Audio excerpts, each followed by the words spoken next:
Welcome back to Seahawks.com. Hey again, everyone. Tony Ventrella. This is Seahawks Insider, and my guest is Anthony Hargrove. We share the same first name, although I bet nobody calls you Tony. Actually, a lot of people do call me Tony. Really? You know, being from New York, that's where the Tony started for me. Yeah.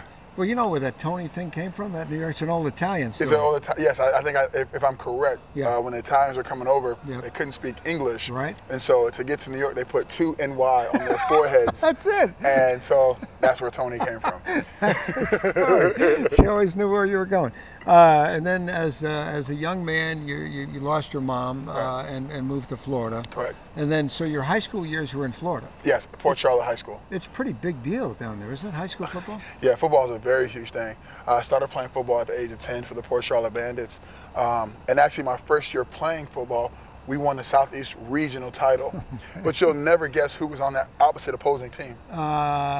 Give me the initials. No, you're going to have to tell me the answer. Charlie Whitehurst. Why? Are you kidding me? I'm really? not kidding, yes. Charlie Whitehurst, he was playing for the Alpharetta, the Georgia team that we played in Jacksonville that year. Has he gotten over that whole thing yet? Is it still gnawing at him that they... Well, you know, I get at him a little bit about it. He came to me during the special teams meeting, and he said, do you remember the Port Charlotte Bandits? He said, we played them in Jacksonville in 1993, and I was like, I was on that team.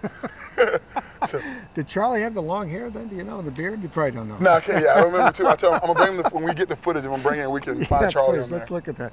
All right, so then you go to Georgia Tech. You get drafted by the Rams in 04. You land on the Saints at some point, late, just about the right time when they go to the Super Bowl. How was that whole experience? You know, that was an incredible experience because previously that entire 2008 year, I had missed the entire year. And I had spent the majority of that time down in Miami, where that Super Bowl victory was won. So for me to come back in 2009 with the Saints and win a Super Bowl there was just like a fairy tale ending story for me. So now, during the bye, when you go home, you're going to bring a ring back then? Oh, of course, definitely. And bringing the Super Bowl ring back. Want to give the guys something to look at, you know, to put their eyes on something to goal that we're trying to get to at the end of this year. Absolutely. All right, 2 more things for you. The safety on Sunday at New York. It wasn't your first points, but it was your first safety. It was definitely my first safety. Well, you know, there's something about being backed up that making a play back there. You know, I got in a situation, Coach dialed in and threw me right in the game. You saw the pulling guards. I was able just to kind of get vertical, get back there, hit Ware in the end zone, and it was 2 points. Now, they reviewed the play, because they always do, but you had no doubt, though, right? No, I mean, the guy was 3 yards planted in the end zone, so, I mean, there was, you know, no one changing that. Now, you told me in the locker room you have 8 points, though, total in your career, the other 6 coming... And a touchdown. Okay. When I was with New Orleans during our Super Bowl run, Week 9 against the Carolina Panthers, and that same week I was awarded Defensive Player of the Week. Wow, that's right. Now, what did you do? Did you get a tip and run it in from 55 yards, or what? No, actually, stripped D'Angelo Hole, picked it up, scooped it, and ran 2 yards for a touchdown. Was there a dance that ensued? Did you have a touchdown dance or no? No, because I do have a dance plan, but I never get to it when the moment happens. Because I'm always in like a state of shock. So I actually just stood around and just bounced up and down with my teammates. That's good enough, man. That's good enough.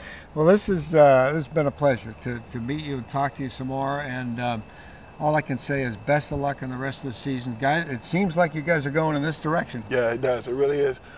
Just the progress this team has made in the last 5 weeks and how much we grow every week has been incredible. You know, being a young team, it's hard to really, you know, mark growth, but I mean, you watch it every week, you see the team doing more and more. Defensively, we're getting more turnovers. Now we're starting to score on defense. Offense is now putting up 30 points a game, and that's fabulous. You know, it really seems like the offensive line is coming together. Everybody's gaining confidence, and this team is starting to become one, and that's what you want to see, especially going into the second, third, fourth quarter of the year. You know, I'll tell you what, you may have a future either in movies, theater, or television when your career's over. Because you are a people person. You've got a great personality. Thank you so much. Great to meet you. Thanks, Tony. And we'll see you, have a good time during the bye. Oh, yeah. We'll see you next week. That's it for Seahawks Insider. Thanks for joining us. I'm Tony Ventrella.